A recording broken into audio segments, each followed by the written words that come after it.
By me, also, I feel like it's gonna be controversial. My me is movies. Oh. I know. You guys I both kind of picked like big I names. know. I didn't. I immediately once you started talking about it being the centerpiece of the album, I was like, damn, like. But I just sonically to me is not my favorite. Like it was, and it.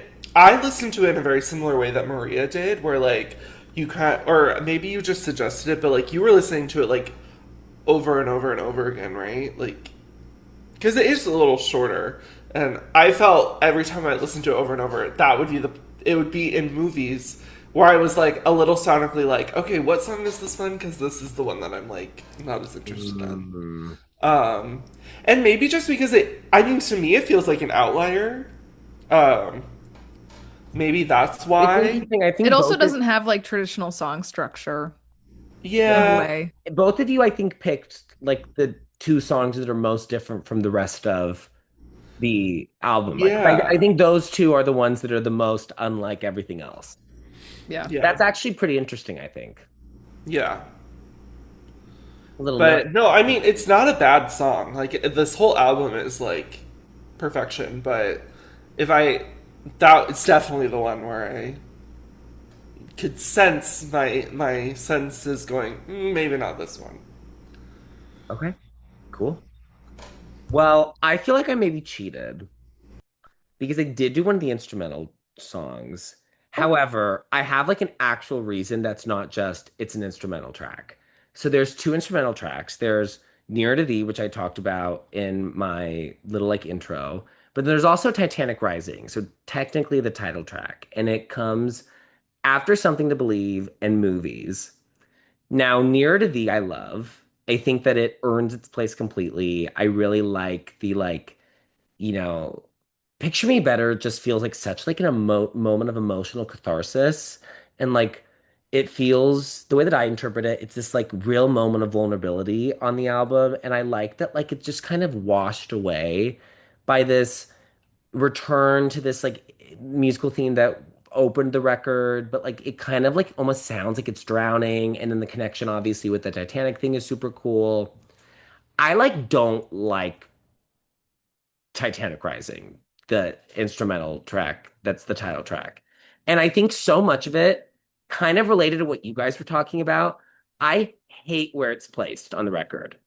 I think it is a boner killer. It is completely robs the album of momentum coming from Something to Believe in the movies. Um, I kind of don't know why it needed to be there. I think it's like really superfluous. I like struggle with like interludes and like instrumental interludes. I think they're almost always really superfluous. Actually, Near to Thee is like a rare example of one that I think is really earned. Um, and especially when it's like I think at a pretty crucial, critical moment of the record, because I do kind of see like movies as the song that the album builds up to and then comes down from. Even if, it's maybe not like your thing. I do think like it being placed in the middle of the album and it being kind of such a distinct moment, I do think like points to it being conceived of as the centerpiece. And I think that's something to believe really tease it up. I recommend people listening to the record skipping over Titanic Rising and just going from Something to Believe in the movies because I think that like to me in my ears it like works a lot better because I think that there's this detour to like orchestral land for like a minute or so with Titanic Rising that we just don't need. And then it's like kind of pissing me off because I just want to get to movies. So I promise, like, I didn't want to be seen as taking an easy road, picking like an instrumental track. But when I was really trying, like, the one that I felt strongest about was Titanic Rising. So that's my me. I mean, girl, you had the thesis to back it up. Yeah, Yeah, So, you I had a did. reason. It was not like a cop out In the would sense that I you will. in the sense that I will. do you think you'd feel differently if like that like a minute or so instrumental was just like added on to the end of Something to Believe and there wasn't an Hmm, instrumental track? maybe, maybe.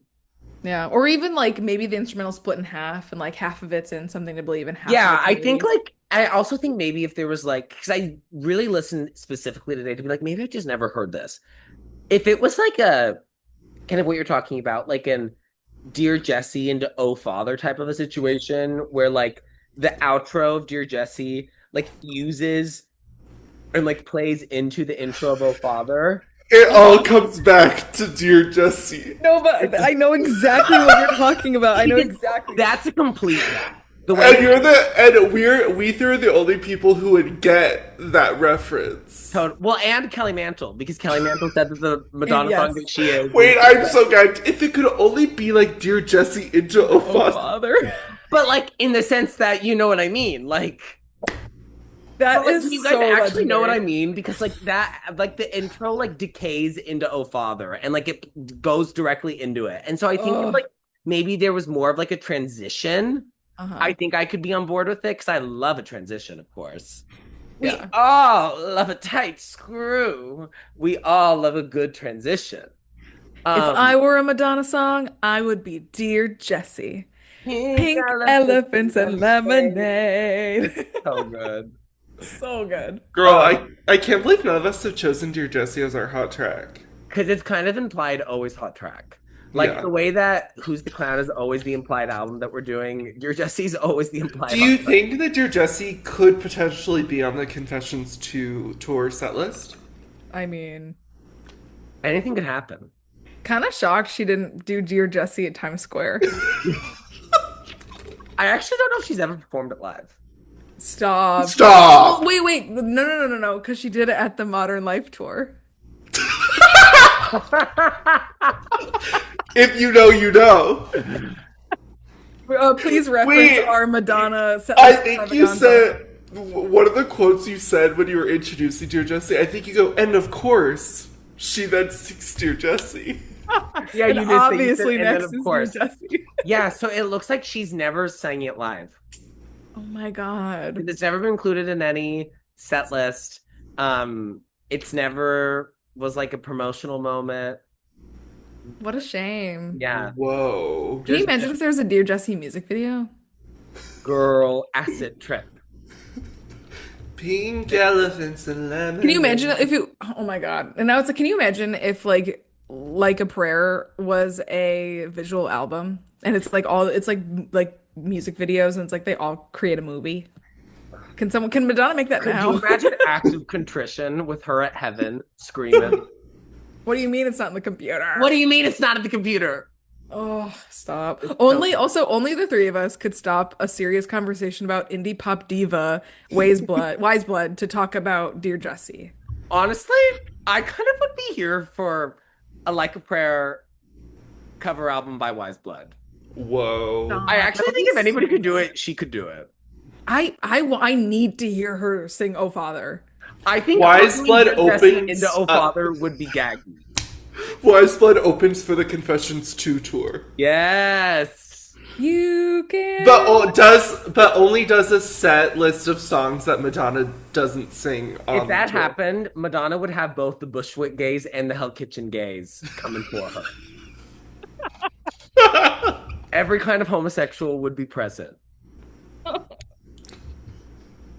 Well, OMG. we're gonna get into our holy trinities now, our top three songs. So Maria, go. Yes. So my number three is A Lot's Gonna Change. A I lot from the mean, gag. A Lot's Gonna Slay.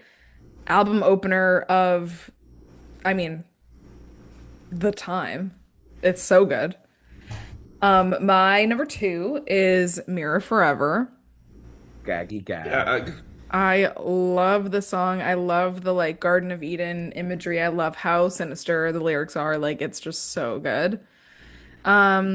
And then my number one is basic, but oh well, it's Andromeda. I mean, it's a Fritz Bernays. yeah. I mean, it's also just like, I'm obviously not incredibly familiar with her beyond this album, really. Like, I'm not a day one stan, but like this really does feel like a song where you hear it and it's like only this artist could make this song. Like only Weyes Mm, Blood could make this song. No one else could really even attempt to make this song and have it have the same level of artistry and sparkle, you know? yeah. So it just feels like one of those, it's like one of those, um, just like, it's just one of those songs where you hear it and you're just like, oh my God, this is such a moment in time. Like, wow. Oh wow, what a moment.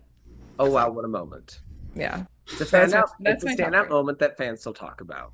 I mean, fans are still talking about it. We still are. Yeah. Okay, Drew. Okay, my number three is also a lot's gonna change. I mean, it's just that moment. It's a perfect opener. Her voice sounds incredible. The lyrics are phenomenal. Like, whatever. My number two is Wild Time. I love this song. I love her voice in this song. I think the lyrics like are a highlight for me. I think this was one that I remember going into Genius and being like, "Oh, like she's really going there." I just yeah, I really love that one. And I like this spot like coming after Mirror Forever, which is also such a gag. Um, yeah, really love Wild Time. And my number one is actually Every Day.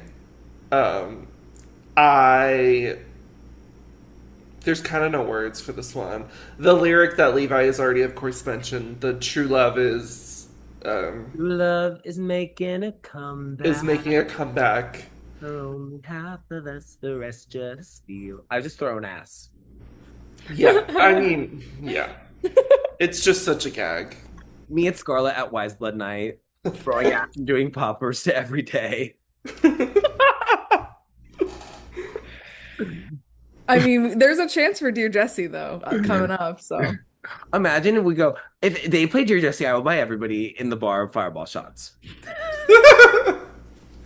I'll go with Oh, credit we card need debt for to, pink Jesse. elephants and lemonade. And that's tea. Wait, that's Levi so should go. Wait, who's if Levi and Maria go to the Madonna night as Pink Elephants and Lemonade? Who's Pink Elephants and who's Lemonade? Oh, that's so. hmm. I think a case could be made for either. I do too. Agree. My instinct is I'm pink elephants and you're lemonade. I was feeling the same thing.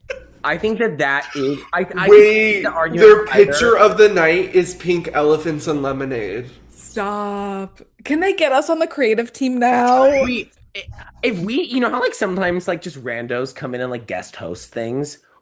The fact that we have not been asked, that Marianne Welch, our manager, has not been contacted for booking fees. She would negotiate a great booking fee for us. The rider that Marianne Welch would come up with for us Our writer. hosting an event. I need animal crackers in the green room. She'd be like, "You have to start selling Michelob Ultra now." It's her beer of choice. Oh Us my in God. fucking every London club, her asking them if they had a Michelob Ultra, and no pub in England has one. This diva. She knows what she likes. Shout it out, Marianne. Okay. Well, amazing. So everybody is a really close four for me. I was really, really close to picking it as my three. But I decided I was kind of inspired by both of you. I had it up in the air until like right now. I was really, really struggling with coming up with my top three. But I was inspired by both of you kind of naming like deeper tracks into the album. And so I was like, you know what? I'm gonna do what they're doing because I thought it was really cool. So my number three is Picture Me Better. Picture Me Better, I think, is so stunning. It has some of my favorite lyrics on the record. I mean, I love the opening lyric, Picture Me Better. I finally found the time to write you this letter. But then when it comes back in verse two with Picture Us Better, we finally found a winter for your sweater.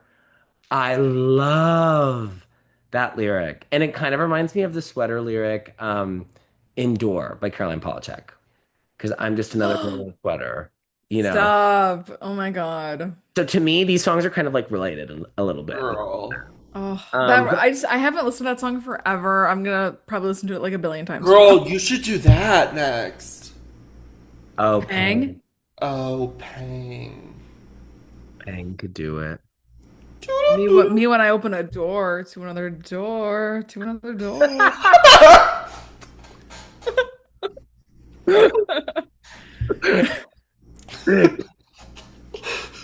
Another door to pink elephants and lemonade. That was so good.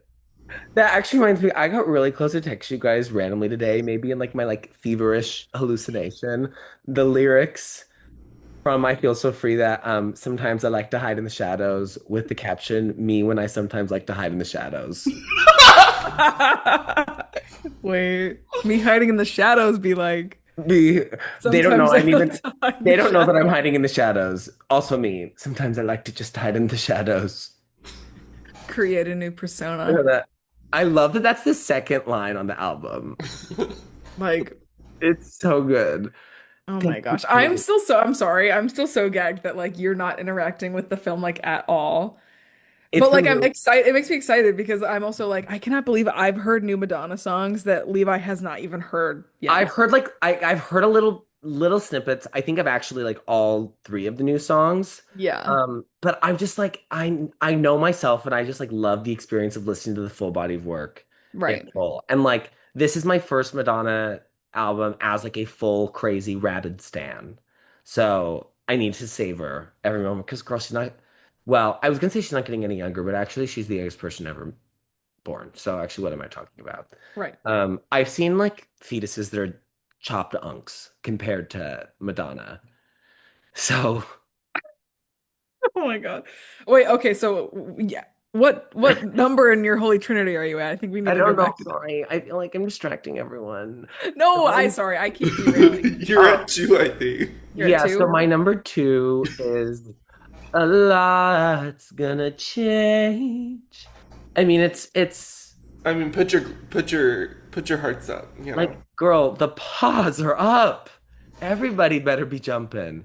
I Rise love the Titanic. Yeah, literally, girl, everybody better be sinking. That's what we're doing with A Lot's Gonna Change.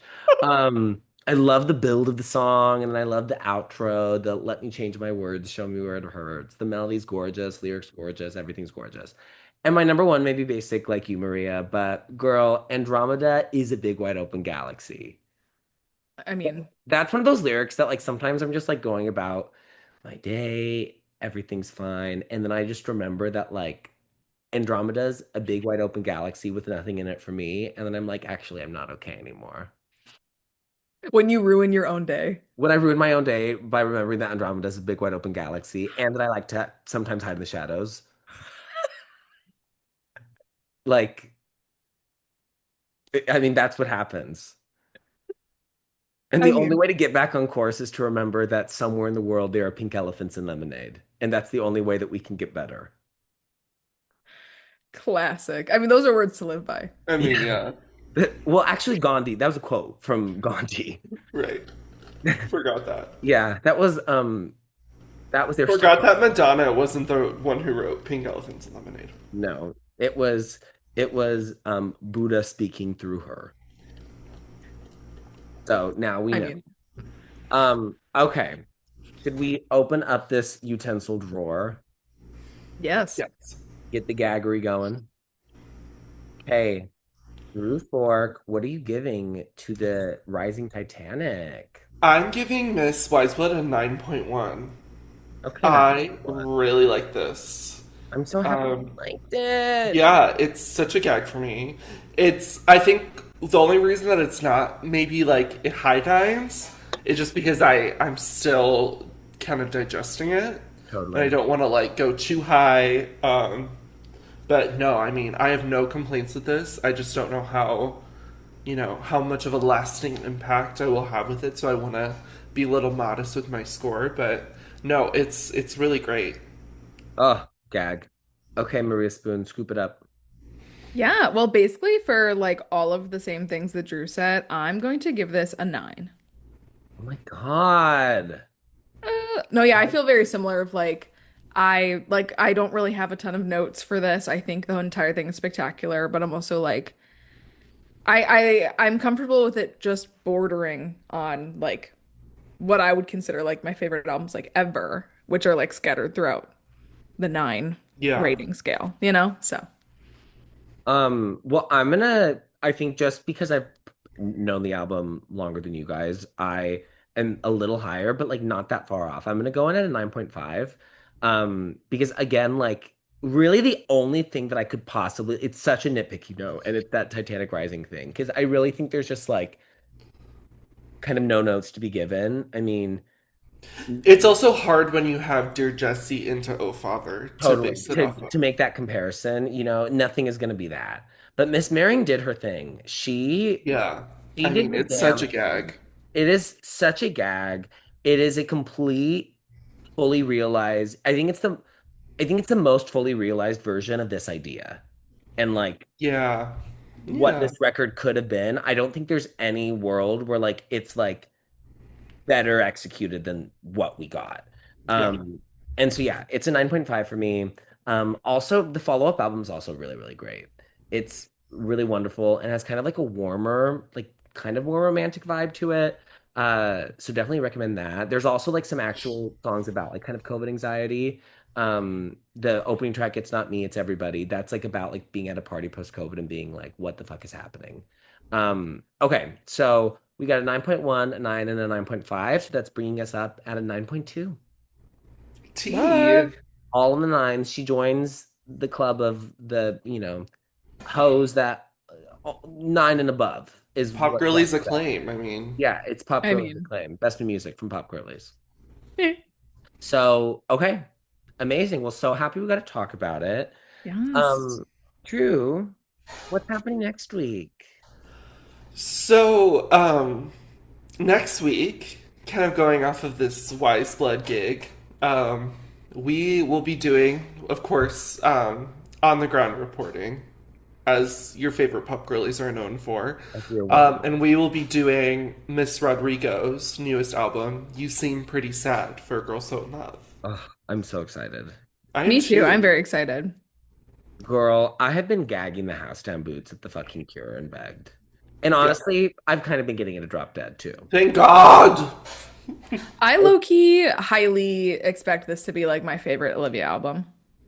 Whoa. Same. Like I I don't know if I I can don't get there know. just because I love Guts so much. Yeah. But what were you gonna say, Maria? Oh no, I was just gonna say like I don't want to get too ahead of myself, but I feel like Drop Dead is like my favorite Olivia song, period. Over Oh. Deja Vu. Oh, okay, me when I lie. Me when I lie. No, I Dude, mean it's just totally different yeah. from I think her other music. It's But so no, good. I mean I don't know. I don't know if it actually thanks for saying that because I'm You're not sure if welcome. anything off this new album is gonna top Deja Vu, but love the sound so far. I think for me, what's really impressed me throughout like the little snippets that we've gotten is Drop Dead has like worked so much more for me once we've gotten the context of the other two songs and kind of like where the album eventually builds to. It really does sound like we're getting like a fully kind of conceptual like arc across the record. Even like the way that she announced the track list, which like had it split up into like You're So in Love being the first half and then Yeah, Girl So in Love and You Girl Seem So Pretty Sad. yes, it's like so gaggy. It's a gag. It's Yeah. so gaggy. And like I think like Drop Dead to me like hits harder knowing that like it eventually becomes Bagged and The Cure. Yeah. And the Bagged and The Cure to me are like two of her best ever. Ever, ever, ever. So your Marie, your fave of all time is Deja Vu. Drew, is yours Lacey? Is mine still Mm-hmm. correct? Okay. And then I'm a perfect all-America bitch. Right. I love that that's your favorite Olivia song. It's Well, so good. because it's like one of the first songs. It's the same way I felt about Bowling Alley. It's like I actually can't believe that somebody like wrote this that's not me because this is how it feels like to be Levi Welch. Because I am light as a feather and stiff as a board. I do pay attention to things that most people ignore. Right. Stop. That's so good. Pink elephants and lemonade. Well, on that Dear note, Well, on Jesse. that note, I feel like even though, we're sicky, Drew, I feel like this was a fun episode. I do too. And I'm starting to feel like I feel like I'm getting back to normal. Oh, well, that's one of us. I feel like, girl, I do think I'm a little loopy. I do think that is something that's Yeah. happening. Yeah, I would agree with that. I think you're right. Oh, you're totally Oh, right. and you're right about that. Yeah. Well, I Also, hope you both awake tomorrow morning with like revitalized Pop Girlies healing energy. I The mean, it's healings. always healing to talk to my favorite pop girlies, my Of two songs of course. my life. I love you both so, so much. Oh, Love you both. love you, girls. Okay. Well, I'm gonna go to the movies. Well, I have to go be nearer to thee, but maybe not you two being uh, sick over there. So maybe Oh, somebody else. oh, oh, well, I gotta go check out, this big wide open galaxy, Right, Andromeda, even though right, there's nothing in it for me. right. I'll hide in the shadows there. Shanti. Shanti. Yay, bye.